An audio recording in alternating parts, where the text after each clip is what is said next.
In the book of Genesis, chapter 36, it tells us these are the kings that ruled in the land of Edom before any king ruled amongst the people of Israel. And then it gives us a list of Edomite kings. What follows immediately thereafter is the story of Joseph. How Joseph had dreams, how he's going to rule over his brothers. He eventually gets sold into slavery, and then his dreams come true. He does rule over his brothers. Is there a connection? Is there a reason that these two narratives are put one next to each other? The king in Edom and the story of how Joseph had these dreams about rulership, about kingship, and then he gets sold into slavery. And if we analyze the concept of king, we will see that these two stories, these two narratives are intimately connected. We see that when the Jewish people asked for a king in the days of Samuel and the days of Saul, God didn't take that request favorably. He said, God is your king. What do you need a king for? The concept of a king in and of itself would be something opposed to Judaism, because one of the central messages of Judaism is that all men are equal, and no one is intrinsically higher than anyone else. What does the Bible mean when it says, these are the kings that ruled in the land of Edom before any king ruled in Israel? Why is that important? Why that contrast? Kings in Edom, kings in Israel. We are contrasting two different types of kings. A king is associated with honor, with respect. You can't be a king if there's no reason to honor you, to respect you. Well, the Edomites and the world at large has many reasons to respect the king. The king is the wealthiest person, the most powerful person, the most charismatic person, the one that has the strongest military, the person who's socially well connected. And those are the reasons that they respect the king, that they honor the king. But none of those reasons are valid.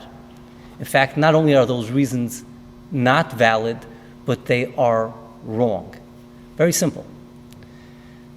The reason we are supposed to honor every human being is simply because he is a human being. God created him in God's image. Every human being inherently deserves respect simply because he is a human being, and that is the reason that he has to be respected for. Any other type of respect is only peripheral, is wrong. It can only be right in the context of the underlying respect that every human being deserves. So the Torah, the Bible is teaching us that by the Edomites, the concept of kingship was something that just came just like that. They had a society, they made a king. But amongst the Jewish people, the opening shot, the opening narrative in the story of Joseph was when he tells his brothers, I have a dream about kingship. They said, are you going to rule over us? Are you going to be a king over us? In other words, what they were saying is, kings, that's an Edom thing. That's not a Jewish thing. That's not a Jacob thing. And they were right in a certain sense. The book of Psalms tells us that Joseph couldn't just become a king. He had to undergo the experience of being a slave.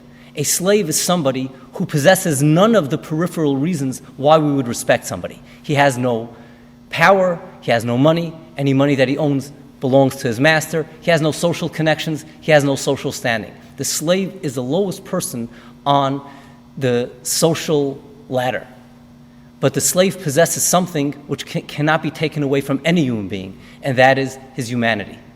And as a slave, a person has the opportunity to learn how important that is and why it is that a human being really deserves respect. He deserves respect simply because he's a human being.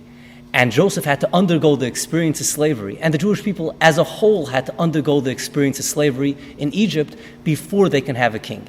The experience of slavery taught them what it is to respect a human being. Throughout the Bible, we are referred back to our experience as slaves in order to encourage us to respect the widow, the orphan, the downtrodden, the slave.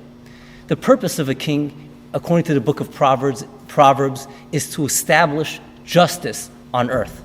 In the Bible, when it speaks about justice, we have a whole slew of chapters that speak about justice in the book of Exodus, starting from chapter 21. Moving on several chapters forward, it goes through various laws. If someone damages someone else, if someone animal damage someone else, if someone steals, etc. Many laws of justice. But the first law is the law of a slave. How we have to treat a slave, how we have to respect his rights. Because this is the basis. The slave is being honored and respected for no other reason but because he's a human being. And this is the foundation of justice. The foundation of justice is that as human beings, we all deserve respect and we all deserve justice.